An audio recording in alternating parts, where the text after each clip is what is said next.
यमुनोत्री। अच्छा ये पानी, ये कौन सा गंगोत्री और ये यमुनोत्री। ओके, तो मतलब दोनों को मिला के ये कुंड बन रहा है अभी। अच्छा भाई અહીંથી રેન્ડમલી વોક કરીને જતો હતો અહીંથી, તો જો કોણ મળી ગયો અમારી ટીમ આખી ગુજરાતની, ગીર સોમનાથ ના. પણ તો કેમ છો ભાઈઓ, મજામાં? ભાવે બિજલી ઉત્પન્ન કરતે ને? હા ઓકે. તો આ પાણી દ્વારા જો અત્યારે હું ખીમઠ ઓમકારેશ્વર ટેમ્પલે પહોંચી ગયો અને ભાઈ અહીંથી જોઉં તો ખરા કેવું લાગે છે યાર. ભાઈ અત્યારે લાઈટ તો જો યાર કેટલી મસ્ત લાગે છે. રાતના કરીબન 10 વાગ્યા છે, તો મને ઉમ્મીદ નથી કે આ ભાઈઓ મારા માટે ખાવાનું લાવે છે. હાય ભैया कैसे हो? ठीक है भाई। અરે બારિશ आ रही है, अभी बारिश भी स्टार्ट है. કીધું કેમ કે થોડુંક સેફટી કરવી પડશે બધી, અને અહીંયા આપણો સામાન થોડો ઘણો રાખી દીધો તો ખોલી જોઈએ. અહીંયા બેઠો હું. ફાઇનલી ગુજરાત જાય છે અમારો ભાઈ. તો ભાઈ ધ્યાનથી જજો. हाँ ध्यान थी भाई। રસ્તામાં બસ બસ ધક્કો નહીં મારજે, મોજમાં કેમ કે ઘેર છે તમે કઈ ડકી બેગ પેકિંગ થઈ ગયું, એક પાછળ એક બેગ પેકિંગ. આમ સ્માઇલ તો જો ગુજરાત જાય છે. 2 महीना તો કેમ છે? હા 2 મહિના પછી તો સાયકલ ને साइकिल ने हरिद्वार जाइने ट्रेन में। અચ્છા અને ઉબર ટ્રેન પાર્સલ કરાવવાનું છે એમ ને? ઓલો શું કે ફ્લોટ કરીને નાખી દેજો. હા શું કહેવાય, ભૂકો કરીને હલો રેડી કે ગીજામાં નાખી દો ને ઉપાડીને. પાછું જવાનું ને સાયકલ એમ છે તો કઈ નહીં ભાઈ, તમારું ધ્યાન રાખજો. બસ જલ્દીથી આપણે મળશું હે ને ગુજરાતમાં। ફાઇનલી હું નીકળી ગયો છું બદ્રીનાથ માટે, અને મને એક લિફ્ટ પણ મળી ગઈ. હાય ભાઈ कैसे हो? कैसे हो आप? बढ़िया है। आप यही से हो लोकल केदारनाथ? ओके.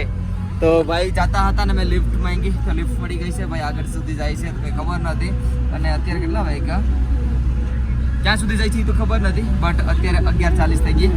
વ્લોગ પણ બહુ મોડો આવ્યો છે અત્યારે, કેમ કે એડિટ કરવાનો બાકી હતો ને થોડીક કાલ માથાકૂટ હતી ને એ બહુ એડિટ કર્યો હતો. જોજો એટલે કેવું લાગ્યું મને કહેજો કમેન્ટમાં, અને જેને સબક શીખ્યા હોય, સબક બરાબર શીખ્યા હોય કે નહીં તમે મને કમેન્ટમાં કહેજો.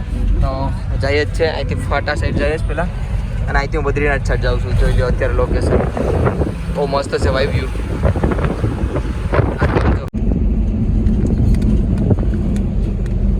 ભાઈ ગુપ્ત કાશી આવવાનું જ છે હવે, તો આગળ સુધી જાય જ છે. ના નજારો જો યાર,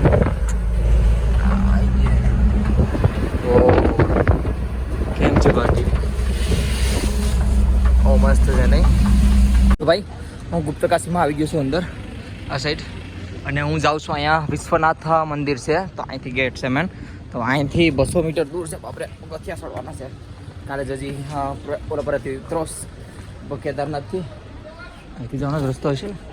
ગેટ લખેલું હતું છે. હા અહીંયા જ છે, ઉપર રસ્તો છે. મને લાગ્યું કે થોડુંક નીચું હે, પણ અત્યારે પગથિયા બહુ વધી ગયા. હાય ડોગી,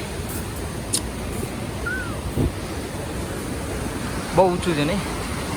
હા અરે ભગવાન, પાછો વેઇટ થોડો કેવો છે ને. ચલો જઈએ ઉપર. મંદિરે પહોંચી ગયો છું, હવે જઈએ અંદર. ચપ્પલ ઓકે ત્યાં કાઢવાનું છે, તો અહીંયા ચપ્પલ શૂઝને કાઢવાનું છે બરાબર. તો અહીંયા ચપ્પલને શૂઝ કાઢી નાખીને મંદિરના દર્શન આપણે કરી લઈએ. અત્યારે હું મહારાજ પાસે આવ્યો છું.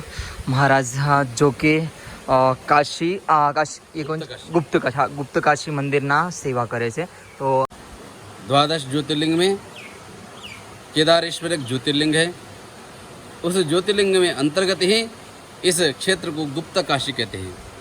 इस क्षेत्र में स्वयं काशी विश्वनाथ के दर्शन है, माता पार्वती के दर्शन है स्वयं। लेकिन जहाँ शिव अंतर्ध्यान हो जाते हैं, लेकिन माता पार्वती की कृपा से भोलेनाथ इसी क्षेत्र में ही अर्धनारेश्वर स्वरूप में भोलेनाथ यहाँ स्वयं विराजमान है। इस मंदिर में स्वयं काशी विश्वनाथ जी हैं। इस मंदिर में अर्धनारेश्वर स्वरूप में दर्शन दिए भोलेनाथ। वो तो आधा शरीर माता पार्वती का है, आधा शिव जी के स्वरूप में अर्धनारेश्वर स्वरूप में यहाँ स्वयं दर्शन दिए हैं। ये बाहर जो कुंड है, एक तरफ से गंगा, एक तरफ से यमुना, स्वयं गुप्त दादा है, साइड यमुना है जी वो मुख और ये यहाँ से से गंगा है और हाथी मुख से यमुना है। स्वयं इस कुंड को मणिकर्णिका कुंड कहते हैं। जो भी श्रद्धालु यहाँ कर साक्षात काशी विश्वनाथ के दर्शन करते हैं पूरी तो हो जाता है। મંદિરના દર્શન વગેરે મસ્ત થઈ ગયા છે, અને કરીબન 4 વાગ્યા આવ્યા એટલે બહુ મારું મોડું થઈ ગયું છે. તો અત્યારે મારે અહીંથી નીકળવાનું છે તુંગનાથમાં ટેમ્પલ છે અહીંયા, તો અહીંથી કરીબન 40 કિલોમીટર આજુબાજુ થાય છે. તો જોઈએ કેટલા વાગે પગા. અને વાતાવરણ શું કંઈ બહુ ખરાબ થવા માંડ્યું છે, તો જોઈએ હવે ક્યારે પહોંચું. નીકળી તો ગયો છો 40 કિલોમીટર થાય છે અહીંથી લિફ્ટ મળી જાય તો ત્યાં મંદિરે પહોંચી જાય બરાબર ભાઈ અહીંથી રેન્ડમલી વોક કરીને જતો હતો અહીંથી તો જો કોણ મળી ગયો અમારી ટીમ આખી ગુજરાતની ગીર સોમનાથના એ પણ તો કેમ છો ભાઈઓ મજામાં ક્યાં જતા હતા ભાઈ તો અત્યારે ક્યાંથી આવો છો અત્યારે દેહરાદૂન થી આવો છો અચ્છા હા તો વજુ કાકાની બધી દેહરાદૂન જ હતા સાથે બરાબર તો કેમ મજા આવી હશે એકદમ ભાઈ કંઈક અલગ જ એનર્જી આવી ગઈ આપણે લોકો ત્યાં ગીર સોમનાથના પાસે મળીને ને એમાંય પાછા રિલેટિવ જ છે આમાં એટલે પછી વધારે ફૂલ એનર્જી આવી ગઈ તો થોડી ઘણી વાતો કરો ભાઈ સાથે અને પછી આગળ નીકળું તો ભાઈ હમણાં કેવું થયું અમારા ગીર સોમનાથના જતા રેન્ડમલી પાછળથી રાડું નાખ્યો મને કંઈ ખબર નહીં કે કોણ હશે પાછળ વળીને જોયું તો મતલબ હું તો વરતતો નહોતો એ લોકો વર્તી ગયા હતા કે આ તો ગીર સોમનાથ આપણો ભાઈ છે જો ફરે છે તો વાતચીત કરી બહુ મજા આવી ગયું ભાઈઓને મળીને હા ને પાછા રિલેટિવ નીકળ્યા એક બે મતલબ મારા કાકાને વજુ કાકાને આવે ને તો ખબર પડી ગઈ મને કે અચ્છા આ સતીશભાઈ કરીને હતા ને એના તો હું વર્તી ગયો હતો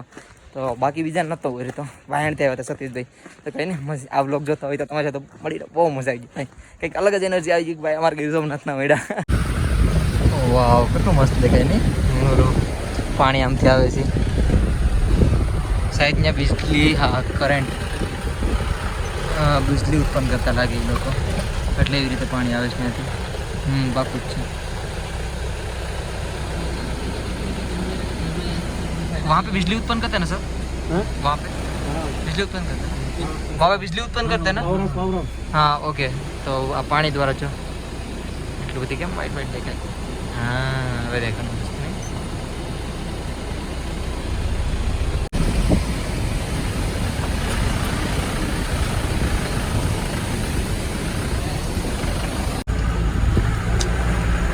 નેચર કોઈ નો કેવું લાગે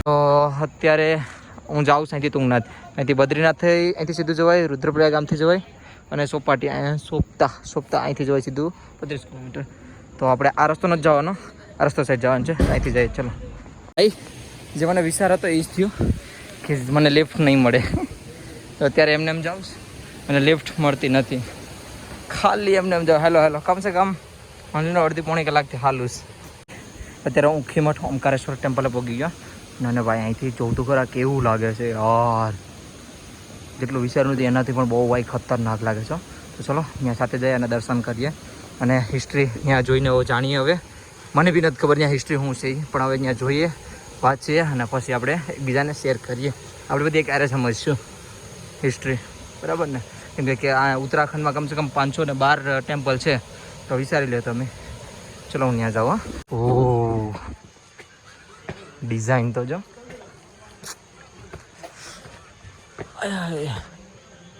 વાહ યાર ચલો અંદર દર્શન કરવા આવે તો ચપ્પલ ક્યાં કાઢવાના છે તો નથી ખબર પેલા અંદર જઈએ જોઈએ ચપ્પલ ક્યાં કાઢવાના છે ઓહ ભાઈ પહોંચી ગયો મંદિર બધી કેદારનાથ જેવા જ મતલબ મિની ટેમ્પલ છે આ બધી કેદારનાથ જેવા જ લાગ્યો ભાઈ જો ઓહ હા યાર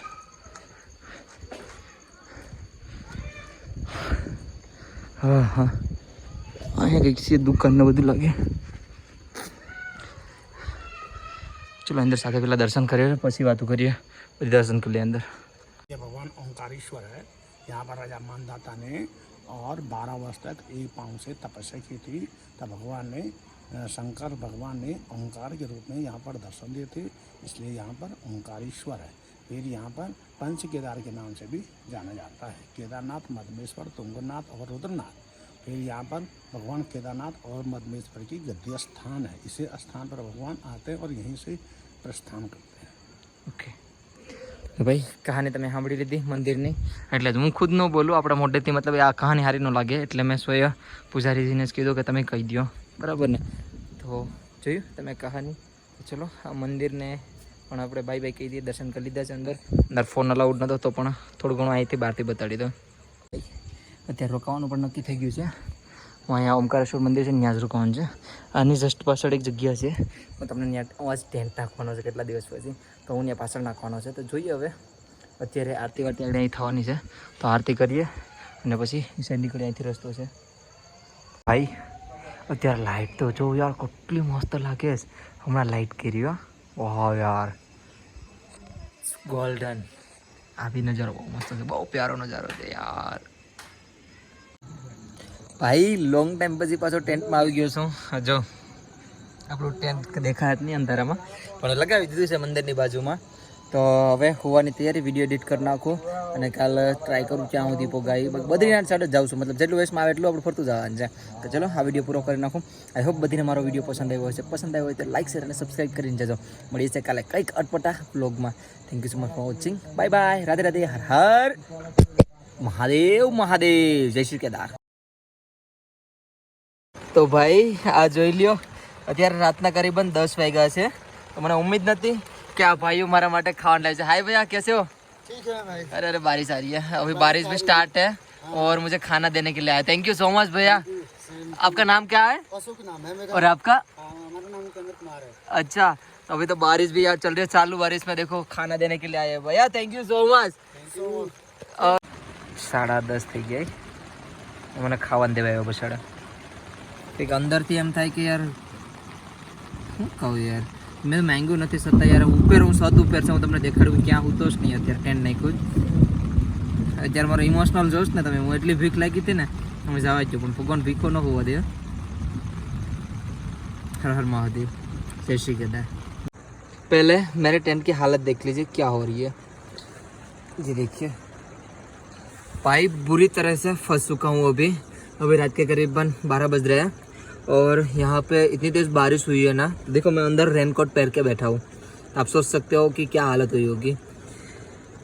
यहाँ पे एक नीचे कुछ है पतरा सापरा कुछ करके है तो देखता हूँ वहाँ पे मतलब सहारा मिल जाए इस रात कटने के लिए तो ठीक है उस साइड जा रहा हूँ अभी अपना सामान उठा के और अभी भी फ़िलहाल बाहर बारिश स्टार्ट ही है भाई पूरा भीग रखा है देखो इस तरफ से भी पानी आ रहा है तो चलो बाहर निकलता हूँ। पहले देखो अभी डिमोटिवेट होने का टाइम नहीं है कुछ कर दिखाने का टाइम है वही मैं बोलूँगा अभी तो इस मौके में मैं कुछ ज़्यादा नहीं सोचूंगा अपने सब कुछ ठीक करूँगा और बाहर लेके जाता हूँ।